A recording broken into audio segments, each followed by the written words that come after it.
Welcome to the story room. I have an unusual tale for you called Uisage.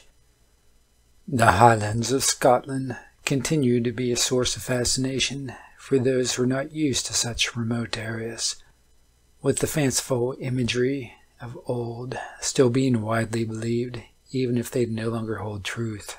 With these images come the associated legends of magic and mystery that help shape the identity of the nation, but have long since given way to more rational thought and practices. This has not stopped some of these legends continuing into the modern era, mostly to draw in tourists, such as the famous Loch Ness Monster. A less-known creature of Scottish legend is the Uisage, which people in the past believed to be the most dangerous of all of the fantastical beasts and monsters that roamed the land. A vicious man-eater by nature, and closely related to another monster known as the Kelpie, the Uisage was envisioned as a monstrous horse that would lure the unwary to their doom, drowning them in their lochs or streams before mutilating their bodies, leaving only their liver intact, which would float to the surface. Each of these creatures was considered to be far worse than your average monster, for it was one of the fairy folk, intelligent, and often dangerous spirits of the wild that could plague mankind with all manner of mischief.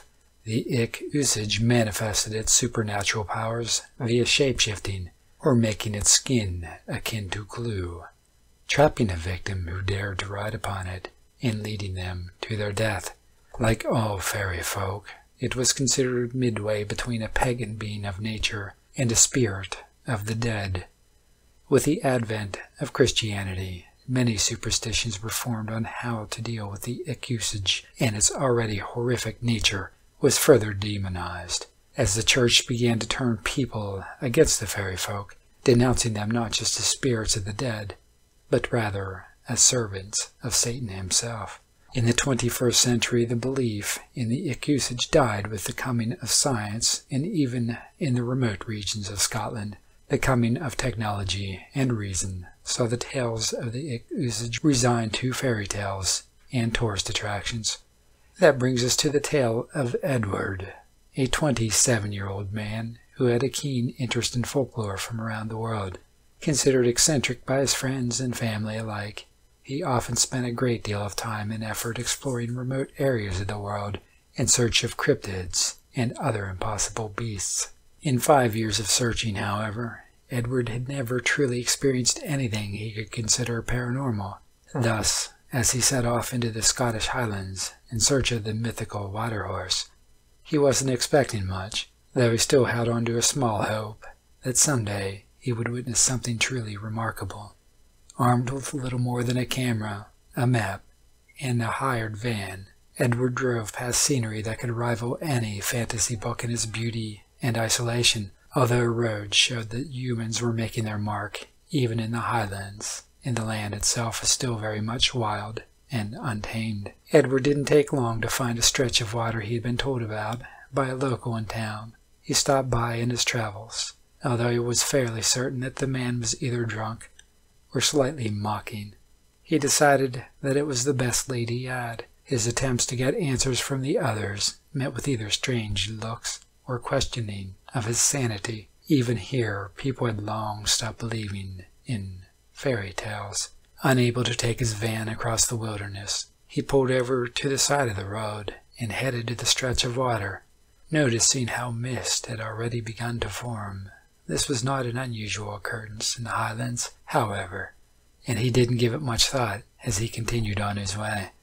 The ground beneath Edward's feet gradually got more and more soft, as he found himself walking in a marsh, becoming slightly concerned as he found himself sinking and pausing, beginning to doubt if continuing further was safe.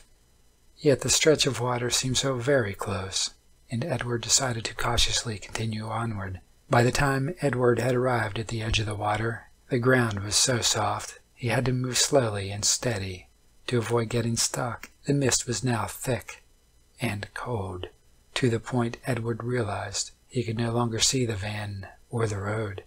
At this point, common sense began to overtake his curiosity, and he decided to start heading back, not wishing to risk further danger in such unpredictable circumstances.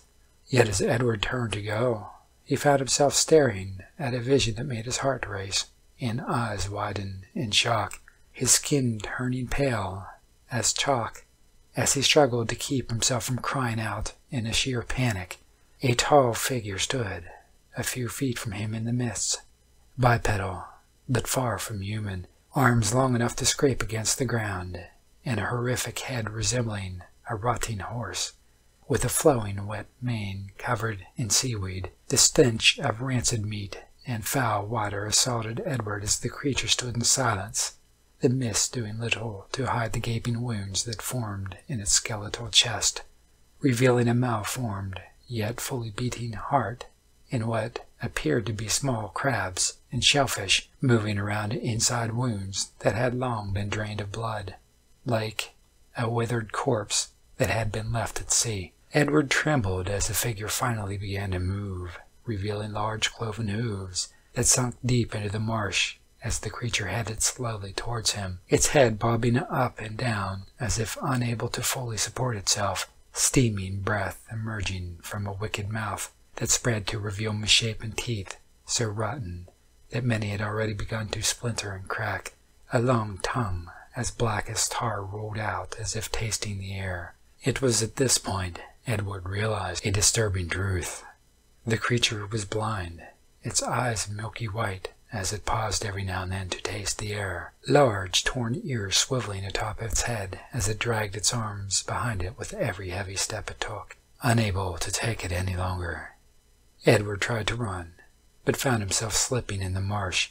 Desperately getting to his feet, he continued the pattern of stumbling, his panic making him scramble on all fours in order to try and escape the beast that stood before him.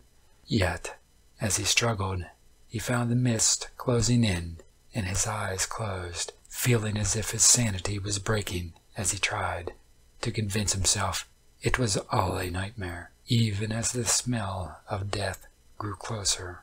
3 days later, a local family reported an abandoned van by the corner of the road, near a remote section of the highlands. After an investigation, the owner of the van was found drowned in a nearby stretch of water. The cause of death remained a mystery, though it was believed the man must have slipped somehow and knocked his head on a rock, a wound on his skull seeming to indicate such.